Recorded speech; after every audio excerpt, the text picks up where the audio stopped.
세무사 사무실이랑 일반 회사 중에 어디를 더 추천하시는지. 저는 이거에 대해서 장단점을 명확하게 알고 있는데 그 이유는 제가 지금 세무사 사무실도 운영하고 있고 그 전에는 직장생활 경험도 있거든요. 안녕하세요. 에듀윌 전산세무회계 채널 최 PD입니다. 재경관리사 인기글 읽기 컨텐츠 보신 분은 아시겠지만 반응이 꽤 뜨거웠어요. 교수님 혹시 보셨나요? 네, 봤습니다. 안 보신 것 같은데 저희가 그래서 오늘도 커뮤니티 인기글을 한번 읽어보려고 해요. 바로 교수님 소개부터 드리도록 하겠습니다. 양소희 세무사님 안녕하세요.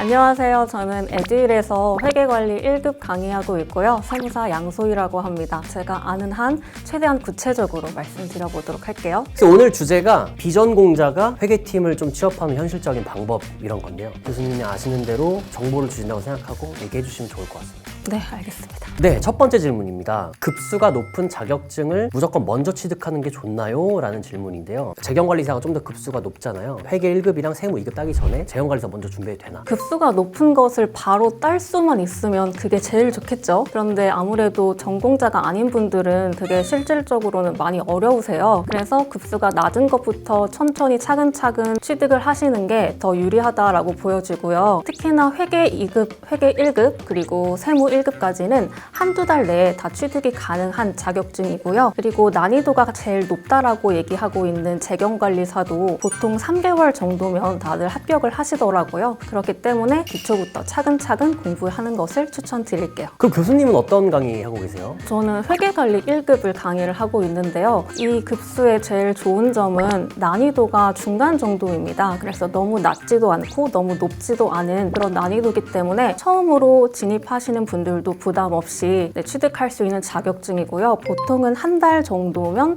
합격을 하신다라고 많이 좀 소식을 들려주셨어요. 그래서 그 인스타 DM으로도 합격 소식을 얘기해 DM으로도 또 보내주시더라고요. 그러면은 궁금한 게 세무 네. 2급이랑 회계 1급 말고 그 회계 관리가 다른 거잖아요. 네. 그럼 그거 따면은 세무 2급이나 회계 1급 안 따도 되나요? 분야가 조금 다른데요. 회계관리 1급, 회계관리 2급, 그리고 재경관리사는 약간 이론적인 측면이 더 강하다고 볼 수가 있고 회계, 전산회계, 전산세무는 실무에 대한 그 범위가 넓기 때문에 70%잖아요. 그쵸. 네, 그 부분이 조금 다르다라고 볼 수 있죠. 이론이 좀 더 많구나. 네, 네.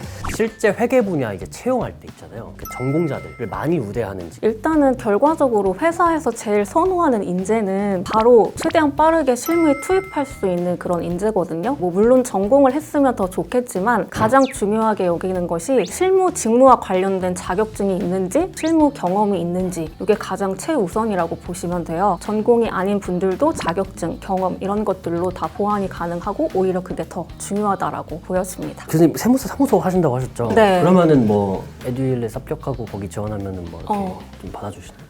제가 좀 이렇게 많이 이제 맛있는 것도 그럼 다음 질문 넘어가 보도록 하겠습니다. 이제 경력을 쌓아야 되잖아요. 세무사 사무실이랑 일반 회사 중에 어디를 더 추천하시는지.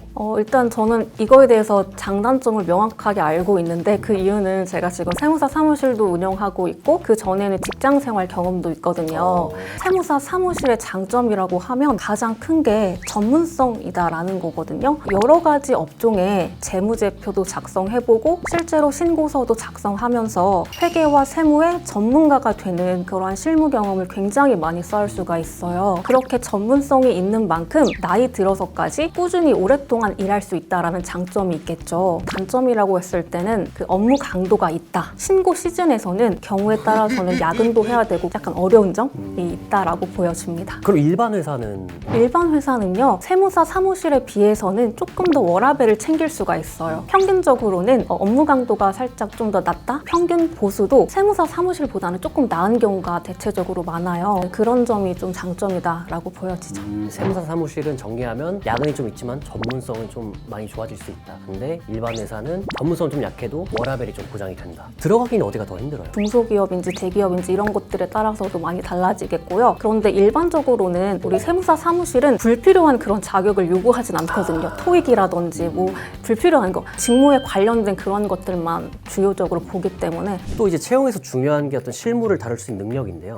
실무에서 좀 우대받는 자격증이 있을까요? 우리 전산세무회계가 가장 많이 보고 있는 자격증이에요. 그래서 전산세무회계라든지 AT 자격시험, ERP 정보관리사도 실무적인 자격증이라고 볼 수 있고요. 이론을 알아야 또 실무도 할 수 있기 때문에 제가 가르치고 있는 회계관리 1급 또 그러면 여기서 딱 하나만 고른다면 혹시 어떤 걸 고르시겠어요? 사심도 되나요? 회계관리 1급입니다. 다음 질문 한번 드려볼게요. 요 질문이 최근에 좀 많아요. 회계팀 취업에 있어서 영어 자격증이나 외국어 자격증 이런 것들이 많이 영향을 끼치나? 회계와 세법 이 직무는요 뚜렷한 전문성이 있기 때문에 다른 자질구레한 그런 것들이 상대적으로는 그렇게 필요하진 않습니다. 근데 막 이제 막 클라이언트들이 좀 다양할 수도 있잖아요. 네. 그러면 외국 클라이언트도 다를 수도 있고 그럴 거를 좀 강조하는 회사는 좀 더 그런 걸 좋게 봐줄 수도 있나요? 예를 들어서 해외 영업팀에 내가 거기 관리하는 직원이다. 그런 경우에는 도움이 많이 될 수는 있겠죠. 그렇지만 회계와 세법이라는 게 우리나라의 표준을 지키는 것이기 때문에 크게 영향을 미치지는 않는다라고 저는 생각합니다. 네. 영어 그것보다는 아무래도